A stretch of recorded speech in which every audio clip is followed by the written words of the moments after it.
Liberalūs pokalbiai. O čia staiga dabar yra kažkas, kas netiesiogiai gali vairuoti užsienio politiką iš užgalinės sėdynės. Atsakymai turbūt į klausimus yra premjerės aplinkoje. Turėjau pasakius, ar mes turim strategiją Baltarusijos atžvilgiu, ar mes neturim. Tada Vladimiras Putinas, žiūrėdamas į visą tai, sakė, jeigu jūs negalit padaryti nieko šito ūsuoto ir silpno diktatoriaus atveju, tai aš galiu daryti bet ką. Juo labiau, kad tai, kas vyksta dabar, primena, kaip čia pasakyti, suplanuota Baltarusijos KGB ir rusų spectarnybų operacija. Gal čia kaip tik ir yra požymis, kad keičiasi tas vektorius, kad nuo neigimo, nuo oponavimo Lukašenkai dabar liktai stumsimės link tokio draugavimo. Pamiršom Astravą, kuris iškilo dar prieš 20 metus, kuris yra labai aiškus toks dūmelis 50 km nuo Vilniaus, rodantis, kas yra Baltarusijos režimas. Liberalūs pokalbiai.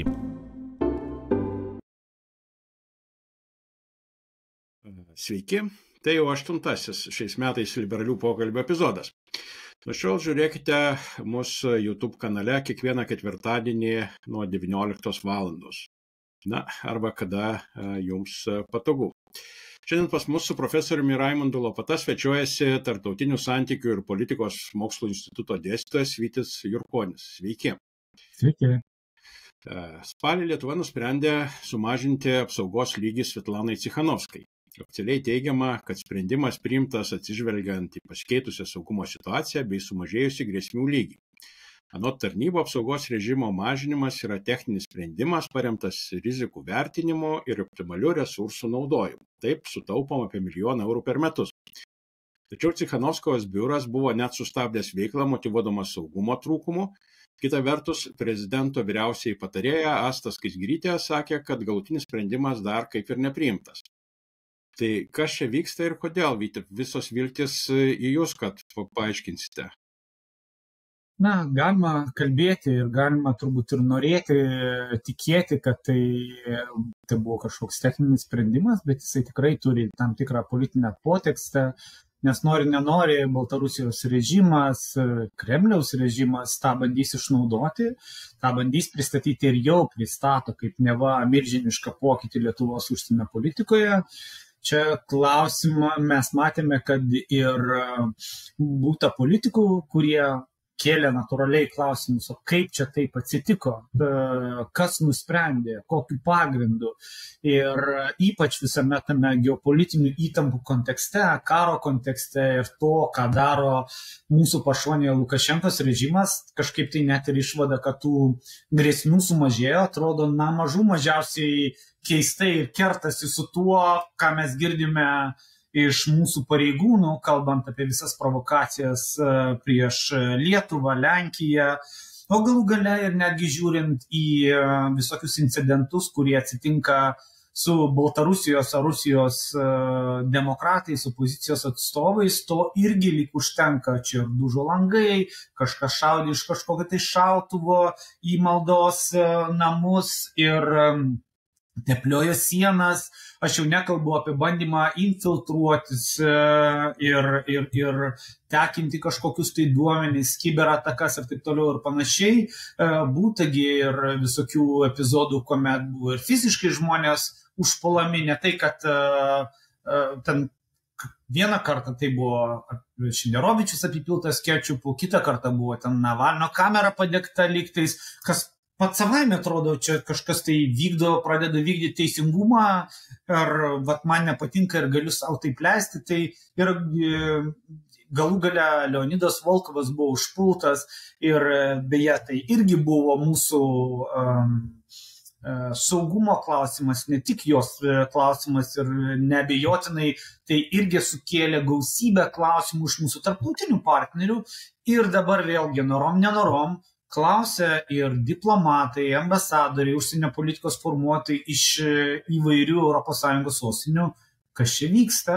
Taip, kad netgi jeigu tai ir buvo nuoširdžiai tai buvo techninis klausimas, politinė potekstė akivaizdžiai jinai yra ir tai reikalauja ir labai aiškios pozicijos iš mūsų valdžios atstovų ir turbūt ne tik pozicijos, bet ir konkrečių darbų, rodant, kad tiek mūsų politika sankcijų klausimų nesikeičia, tiek mūsų požiūris į Lukašenkos režimą, jo tarptautinę atsakomybę užpuolant Ukrainą, grobiant Ukrainos vaikus ir taip toliau ir panašiai, irgi mes tos klausimus ir žmogaus teisų klausimai Baltarusijai kėlėm ir kelsim ir galų gale solidarumą su Baltarusijos demokratais. Tai man atrodo, tai yra visas tas kontekstas, kuris labai aiškiai rodo, kad politinė potekstė tikrai yra. Dar vienas dalykas, kuris turbūt gal net svarbesnis Lietuvos politikams ir Lietuvai, yra procesas, kai buvo priimtas sprendimas. Skaidrumas. Kas jį priėmė vis dėlto? Ar yra aišku, kas, nežinau, kieno parašas? Atrodė, kad buvo, taip, ypač pačioj pradžioj, tai tas klausimas mėtomas kaip karšta bulvė, kad čia tai atseit techninis sprendimas, tai atseit ta pati apsauga taip nusprendė ar panašiai, bet visos strėlės atrodo ir komentarai, kad šiaip ar taip sprendimas buvo priimtas premjerės kabinete, premjerės patarėjų rate, kad mes žinome, kas viešai apie tai kalbėjo. Ir tai atrodo žmonės, kurie nesusiję su socialdemokratais ir su užsienio politika lygtais, tai irgi kelia klausimų, o čia staiga dabar yra kažkas, kas netiesiogiai gali vairuoti užsienio politiką iš užgalinės sėdynės. Tai atsakymai turbūt į klausimus yra premjerės aplinkoje. Ir, kai jūs irgi sakėte tas yra nuolat kartojama, nes tuo skaičiu buvo žongliruojama, kad mes čia Lietuva sutaupė lėšas. Kiek aš suprantu, didžioji dalis lėšų, kalbant apie apsaugą Svetlanos Tikhanovskajos, yra susijusi su mūsų vadovybės apsaugos tarnybos pareigūnų atlyginimais.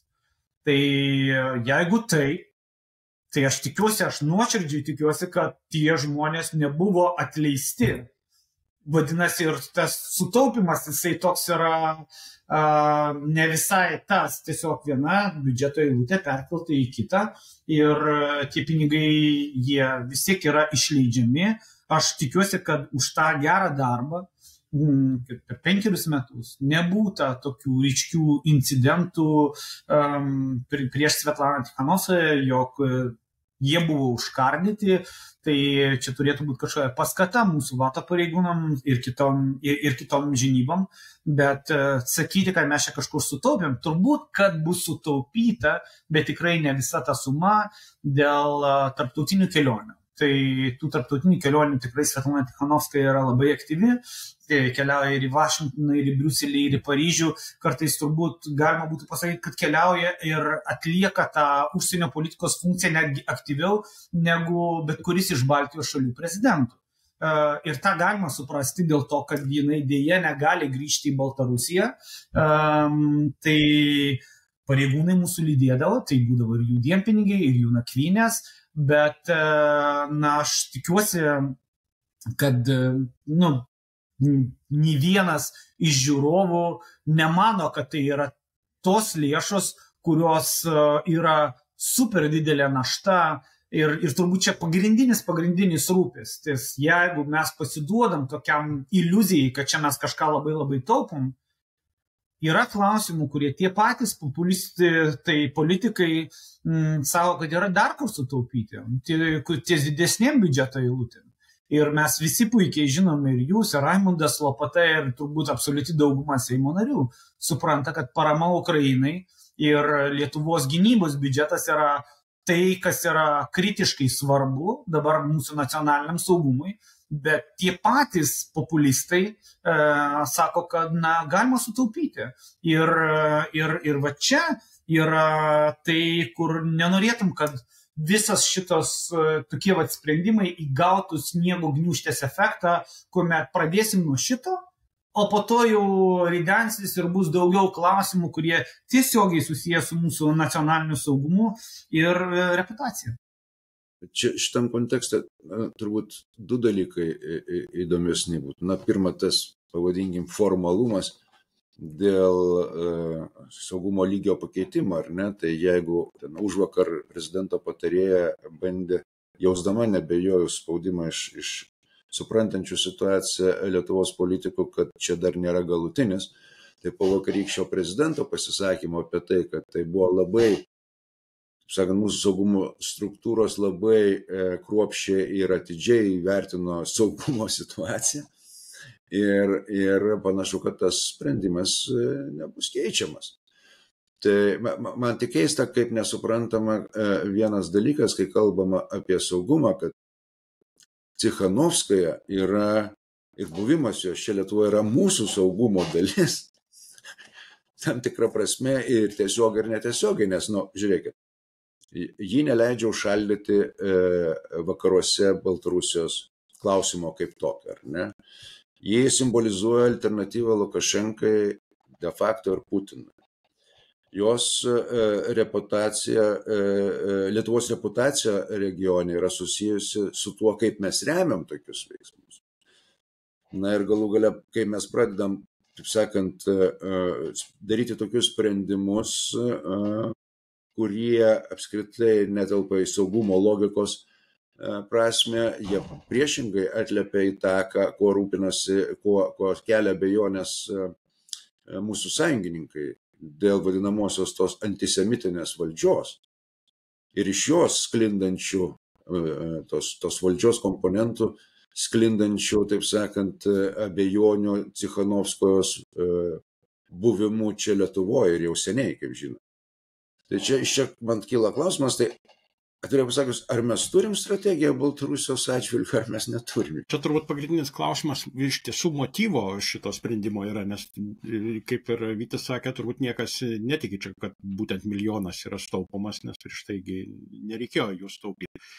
Bet aš galvoju, ar čia nebus, aišku, neturiu jokio pagrindimo, bet ar nebus didesnio paveikslo ar didesnio susitarimo dalis. Pavyzdžiui, ten amerikiečiai juk dabar draugavo ir ta politinių kalinių paleidimas ir visa kita, gal tai buvo sandėrio dalis, kad, tarkim, žiūrėkit, mes paleidžiam Cichanovskį ir kitus politinius, bet neberemkit jau jūs tos opozicijos ir panašiai. Ar gali būti toks variantas? Aš nežinau, kaip Vytis. Kad jie administracija. Bet aš taip. Dabar tikimasi, kad bus vėl paketas, ta prasme, nemažas skaičius politinių kalinių bus paleista, bet kitą dieną bus imti kiti. Tai čia tas problemas nesprendžia, bet čia esmė yra tame, jeigu mes turim strateginį stuburą, ar ne? Tai vienas iš to strateginio stuburo elementų yra kartais nesutikti su sąjungininkais. Mes vieną klaidą jau esam padarę, kai galėjom tą padaryti. Aš turiu omeny, pavyzdžiui, Kaliningrado tranzito istoriją, ne? Kai mus šlaužinėjo rankas, mes nusileidom, bet net nesugebėjom pasakyti, kad dabartinė ta tvarka yra tik laikina. Tai man atrodo, kad šita situacija, jeigu taip yra, kartojasi. Aš nežinau, kaip Vytis aiškintų amerikiečių poziciją. Aš nežinau, čia mano visai, kaip čia, konspiracinė teorija nieko nepagrįsta. Tokios kalbos. Tai gal į tai, kad nereikia mums kažkaip tai nueiti į sąmokslo teoriją, aš suprantu, kad klausimai natūraliai kyla ir jūs tikrai ne pirmas, kuris užduoda tą klausimą, o gal tai JAF administracijos pozicija. Kiek man žinoma, ir tai yra tiesiog faktai, tas JAF ir Baltarusijos strateginis dialogas su demokratinėmis jėgomis, jisai nėra nutrauktas, jisai vyksta, susitikimai, pokalbiai su Baltarusių demokratais vyksta, tai lygtais įrodytų, kad nepaisant Donaldo Trumpo retorikos Lukašenkos atžvilgių, vis dėlto praktinis toks darbinis kontaktas su Baltarusijos demokratais yra. Ir tai irgi yra tam tikras legitimumo demonstravimas, pripažinimas. Atrodytų tokiame kontekste keistas reikalavimas. Bet kas galėjo įvykti, ir tai labai natūraliai galėjo įvykti, jog visi tie, nes mes kalbame apie taip gana neskaidrų sprendimą, nes nežinom, kas tiksliai, kokį čia interesą stumia. Bet aš įsivaizduoju, kad labai paprastai galėjo atsitikti, kad tai buvo papildomas argumentas tiems, kurie sakė, kad reikia čia nuimti, reikia jau čia baigti, užrišti su tais baltarusių demokratais. Čia vėlgi hipotetinė situacija, argumentas tai, kad pasižiūrėkite Jungtinės Amerikos valstijas, pasižiūrėkite tai, ką daro Donaldas Trumpas, tai jiegi nuėmė visą USAID-o paramą ir taip toliau, tai jie tik tais pritartų. Tai nereiškia, kad tas pritarimas bus, bet čia vidaus virtuvėje tikrai galėjo kažkas tai tiesiog suspekuliuoti, taip, nes per pastaruosius 5 metus Svetlanos Tikhanovskajos buvimas Lietuvos teritorijai, Lietuvos parama demokratam, žmogaus teisių gynėjams, politiniams kaliniams buvo matoma tarptautinės bendruomenės akise kaip atsakingos veikėjos elgesys, kad mes ne tiesiog ištiesę ranką einam ir prašom kažko tai, bet kad mes prisiemam atsakomybę ir netgi rodom lyderystę tais klausimais. Ir čia vėlgi, jeigu mes taip jau labai norėtume kalbėti apie tai, ką čia sutaupome ir ką gauname, man atrodo, netgi jeigu paimtume tą spekuliatyvę tezę, kad čia imsim ir sutaupysim, nors nelabai matyti, kur čia mes sutaupom tą milijoną, gal šiek tiek sutaupom, bet grąža tai daug didesnė. Ir netgi ne apie tai, kalbant, ką tai yra, ką daro IT bendruomeniai, kokius mokesčius sumoka ir panašiai, ir kokį mes signalą siunčiam Baltarusių demokratų bendruomeniai, bet klausimas, kokį mes signalą siunčiam savo transatlantiniam partneriam. Dėl to, kad neabejoju, jog Vokietijoje ar pačiose Jungtinės Amerikos valstijose vienas iš argumentų remiančių mūsų saugumo darbotvarkę, JAV, Vokietijos karių buvimą Lietuvos teritorijoje yra, žiūrėkit, jie ne šiaip paprašaikos yra, jie iš tikrųjų prisideda prie demokratijos ir laisvės darbotvarkės.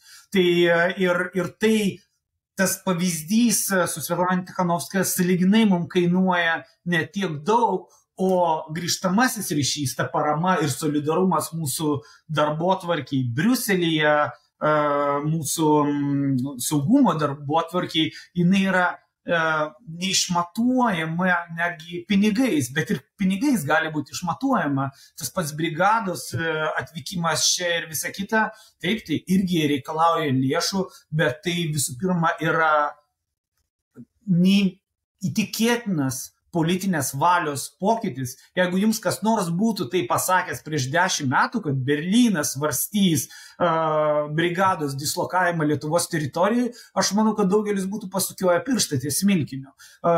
O dabar tai jau yra realybė ir procesas, kuris vyksta. Ir nemaža dalimi tai yra dėl to, kad mes rodom lyderystę demokratijos ir žmogaus teisių klausimais regione, paramos Ukrainai klausimais ir Baltarusijos demokratai yra viena iš labai svarbių dedamųjų. O tai, Raimundai, čia, kadangi pats minėjai, kad gal neaiškus yra politikos vektorius, neaišku kokia apskritai politika su Baltarusija dabar, tai gal čia kaip tik ir yra požymis, kad keičiasi tas vektorius, kad nuo neigimo, ta prasme, nuo oponavimo Lukašenkai dabar liktai stumsimės link tokio, draugavimo, nežinau, švelnaus draugavimo ar atitraukimo, nes kritikai kaip sako, kad Lukašenką mes patys nustumėm, Rusija į glėbį ten ir taip toliau ir panašiai. Man atrodo, čia iliustracija, kaip iš tikrųjų neturim tos vadinamosios strategijos Baltarusijos atžvilgiu pilname to klausimo apimtyje. Vien tai, kad valdžia nesugeba apginti ir suvokti Tikhanovskajos buvimo svarbos Lietuvai, jos nacionaliniams interesams ir galų gale tam pačiam saugumui, irgi man galvoje nelabai telpa, kaip čia galėjo tas atsitikti. Juo labiau, kad tai, kas vyksta dabar, primena tokią, kaip čia pasakyti, suplanuotą Baltarusijos KGB ir rusų spectarnybų operaciją. Aš priminsiu, ką sakė Baltarusijos KGB vadas Ivanas Tertelis, kai paleido Svetlanos vyrą iš kalėjimo. Tai jis pasakė, tikriausiai valstybių, ypač Lietuvos, žmonės turi teisę klausti savo vyriausybės, kaip jie išleidžia sunkiai uždirbtus pinigus ir taip toliau ir panašiai. Tai štai žmonės valdžias išvelgia, kad žmonės iš tikrųjų pradėjo klausti ir tuo pagrindu priėmė sprendimą. Kodėl ne? Yra įvairių čia, taip sakant, pamastymų ir netgi apie tam tikras gyventojų apklausas, kurios nevarodo, kad šis klausimas jiems yra svarbus ir nesupranta Cichanovskos buvimo ir taip toliau. Kitaip tariant, sprendimą užlaužus, taip sakant, tuos užsienio politiką vykdančius asmenys, man atrodo, galų gale bus griebtas ir tokio argumento. Bet dar sykį kartuoju, mano supratimu, tai parodo vis dėlto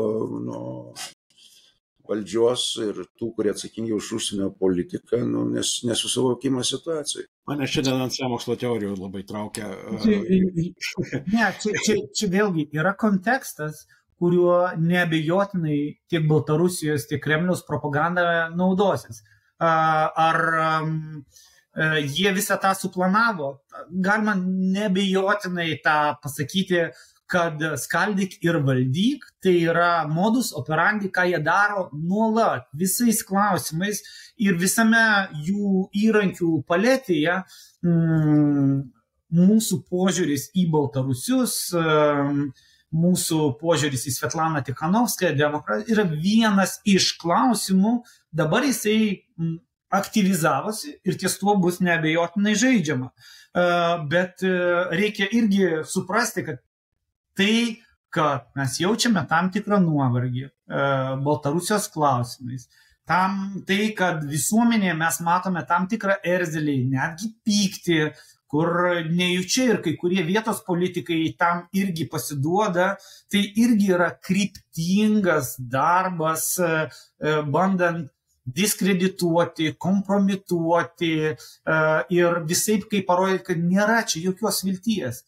Jokios demokratinės Baltarusijos niekada nebus, pamirškit, jūsų vienintelis atsakymas yra Lukašenka. Ir man atrodo, mes jau ant to grėblio esame ne kartą lipę ir ne tik mes, ir Jungtinės Amerikos valstijos, ir tą istoriją pabandom iš naujo, mes matome, kad bandoma vėl atversti tą puslapį ir sakyti, važiuojam, čia turbūt ir yra netgi tam tikrų iliuzijų, naivių visiškai, kad man tą sakė kai kurie ekspertai iš Jungtinių Amerikos valstijų, kad dalis JAV pareigūnų kažkaip galvoja, jog per Lukašenką jie gali pasiekti Putiną. Ir tai atrodo, palaukit, tai atvirkščiai, rodinami savo kietą poziciją Lukašenkos atžvilgių, jūs labai aišku signalą siūsit ir Vladimirui Putinui, kas jo laukia. Tai 20 metų istorija yra būtent ta istorija, kai mes dėja, mūsų atsakymas ir mūsų reakcija į Lukašenkos kankinimus, falsifikuotus rinkimus ir taip toliau buvo per silpna. Tada Vladimiras Putinas, žiūrėdamas į visą tai, sakė, jeigu jūs negalit padaryti nieko šito ūsuoto ir silpno diktatoriaus atveju, tai aš galiu daryti bet ką. O po to atsitiko Ryanair istorija ir visa kita. Ir tai iš principo tapo papildomų argumentų, kad, kad nepajėgi euroatlantinė bendruomenė reaguoti į iššūkius ir nesilaiko savo principų. Deklaruoja, bet nieko iš principo nedaro. Organizacijos tarptautinės neveiksnios, nieko mums negali padaryti. Ir mes matome viso to pasekmes. Ir tas darbas, demontuojant tarptautinės sistemos visus tam pagrindinius stulpus, jisai tebevyksta. O tai, kad Lietuvoje daliai užsienio politikos formuotojų šitas sprendimas buvo siurprizas, man atrodo, matyti buvo iš veidų, iš reakcijų ir man atrodo, čia nereikia daryti kažkokios tai tragedijos. Dabar reikia kaip tik mobilizuotis, sudėlioti labai aiškiai kuoliukus dėl to, kokia yra pagrindinė mūsų užsienio politikos kryptis ir tai tikrai nėra Lukašenka. Aš tikiuosi, kad nėra nei vieno politiko, kuris, liptų ant to paties grėblio vėl ir vėl ir vėl, bet atsigroti ant Baltarusijos demokratų, jau tapo kaip ir toks beveik rutininis dalykas, jeigu kas nors kaltas. Bet klausimas, tai iš tikrųjų, ką mes kalbame, yra platesnis. Ir tai, ką sako profesorius Raimundas Lopata dėl strategijos nebuvimo, tai aš jau nežinau, kiek dirbu Baltarusijos klausimais, turbūt jau daugiau negu 20 metų mes apie tai nuolat kalbame. Tiek ES lygių, kad mes, atrodo, yra tam tikras cikliškumas, kas 5 metus galvom, o gal dialogas vis dėlto, o gal sankcijos, ir po to sankcijos neveikia. Ir mes žinom, kad sankcijos veikia dėl to, kad politiniai kaliniai, kurie yra paleidžiami visų pirma dėl to, kad sankcijos veikia, jos galėtų veikti dar efektyviau. Ir čia turbūt vėlgi yra proga vietoj to, kad bandyti kažkaip glaistyti kampus ir panašiai parodyti full speed, pilnu greičiu, rodom, kad mes galime ir gilinti, ir stiprinti sankcijas, ir plus tie politiniai kaliniai, kurie yra paleidžiami, jie yra deportuojami. Kur? Į Lietuvą. Į Lietuvą jie yra deportuojami. Daromas dar vienas nusikaltimas iš principo. Tai mes turim tikrai nemažai argumentų ir savo tarptautiniams partneriams, kad žiūrėkit, situacija iš tikrųjų niekaip nesikeičia, nepaisant to, kad mus bando įtraukti į kažkokį tai procesą, kuriuo, man atrodo, niekas nuoširdžiai tai šiaip ir netiki. Ir prisiminti, kad tai nėra tik tais kažkokia tai žmogaus teisių ir demokratijos darbotvarkė, kuri galbūt tam tikriem mūsų ekspertam kariniais klausimais tai atrodo kaip tam tikra labai minkšta darbotvarkė, ne prioritetas dabartinių geopolitinių įvykių kontekste. Bet turbūt reikėtų priminti ir įvardinti. Taip, kad Lukašenka yra sąjungininkas numeris 1 Kremliaus, kad Lukašenka, o ne Europa, įvedė visą šalį ir visą tautą Baltarusių į šitą aklavietę ir milžinišką priklausomybę. Ir jeigu kažkas nori ten spekuliuoti apie tarsi, tai čia tik tais reakcija mūsų kažkokia neva neadekvati į protestus ir taip toliau, pamiršom Astravą, kuris iškilo dar prieš 20 metus, kuris yra labai aiškus toks dūmelis 50 km nuo Vilniaus, rodantis, kas yra Baltarusijos režimas. Tada instrumentalizuota migracija, tada pagrobtas lėktuvas, kur buvo ir Lietuvos piliečiai pagrobti, ir Prancūzijos, ir Graikijos.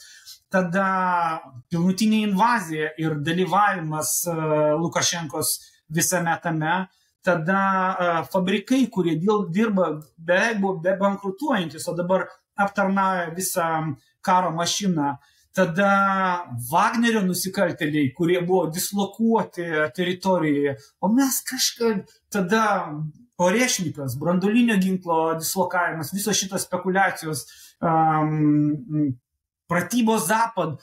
Tarsi, norit kalbėti apie geopolitiką, be my guest, kalbam apie geopolitiką ir tada pamatysim, kad tikrai Lukašenka nėra mūsų ir niekada nebuvo ir nebus mūsų saugumo garantas. Ir jeigu mes galvom, kad čia mes kažkaip tai esame pozicijoje pasirinkti, kas yra vadovas, mes nesame. Ir čia ne apie Svetlaną Tikhanovskają kalba.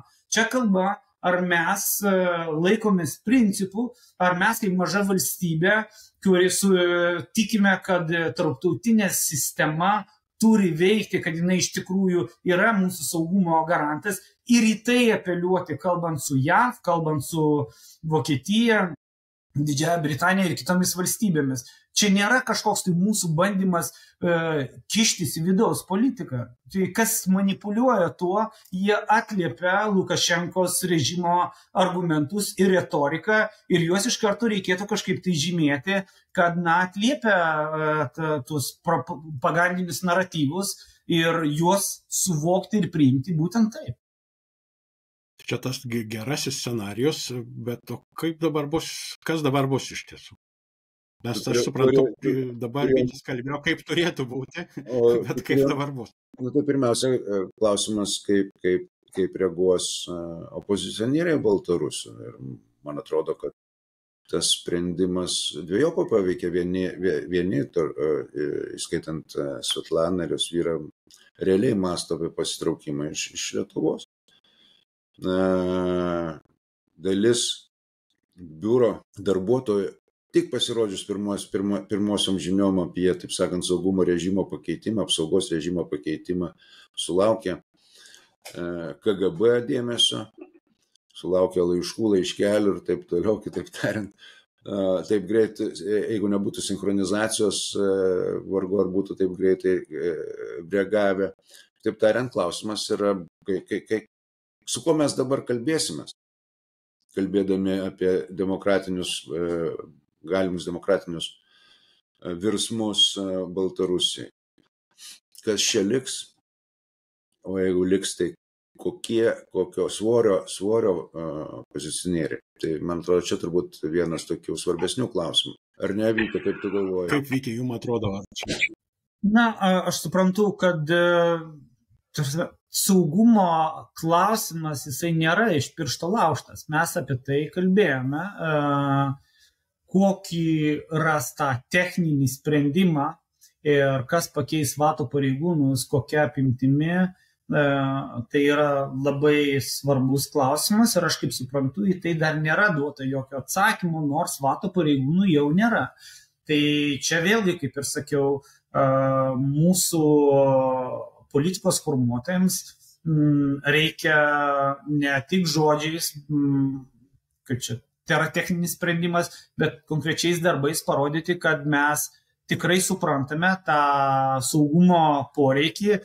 Jisai iš mūsų ir atėjo kažkada tai 20-21 metais, o ne kažkas tai prašė tą suteikti. Ta prasme, tai buvo Lietuvos iniciatyva.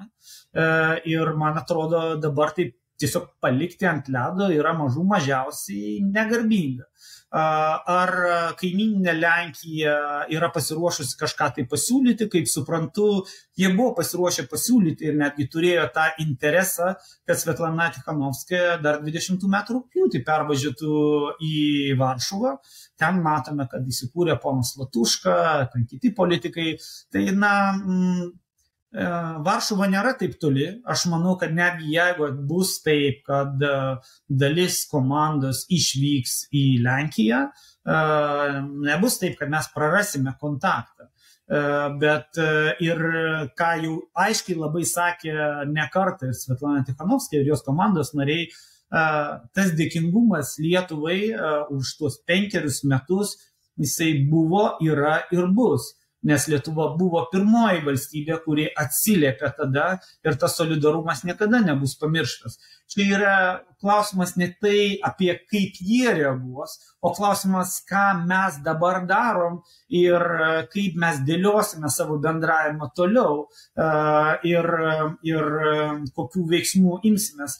Tai tragedijos čia kažkokios tai labai nėra, bet tai yra neraminantis simptomas ir akivaizdus pasimetimas, kas ir sako, kad neturime strategijos, nes jeigu ta strategija būtų, tada kažkaip tai ir sprendimai atsirastų daug greičiau. O dabar matau, kad iš to sutrikimo lyg ir išeinama. Labai aiškiai deklaruojame, kad mes norime, kad Svetlana Tikhanovskaja liktų, bet kartu ne tik tais norais turi būti visą tai paremta, bet ir kažkokiais tai konkrečiais sprendimais. Nes palikti savieigai tikrai nėra strategija ir bus kitos valstybės, kurios turbūt kažką tai pasiūlys. Vėlgi, didžiausia problema yra, kad visas šitas dalykas, pokalbis, sprendimai dėl Svetlanos Tikhanovskajos apsaugos buvo redukuoti į kažkokius tai vipsales. Tai niekada nebuvo kažkoks reikalavimas iš Baltarusių pusės. Tai buvo sprendimai, kurie buvo reikalingi mūsų vato pareigūnų darbui, sklandžiam darbui užtikrinti. Tai, o dabar kai kurie politikai tai bando taip ir žmonės, matau irgi kai kurie reaguoja, kad čia kažkas tai yra labai privilegijuota ir taip toliau ir panašiai. Tai buvo mūsų pasiūlymas, tai lygtais mes dabar kalbame apie kažkokį pereinamąjį laikotarpį ir panašiai, bet kartu rasti tą sprendimą atliepiant tą saugumo darbotvarkę, nes, tiesiog neduok Dieve, jeigu koks nors incidentas atsitiktų, kaip kad jau yra buvę keletą tų incidentų, tai bus netgi ir nedidelio masto.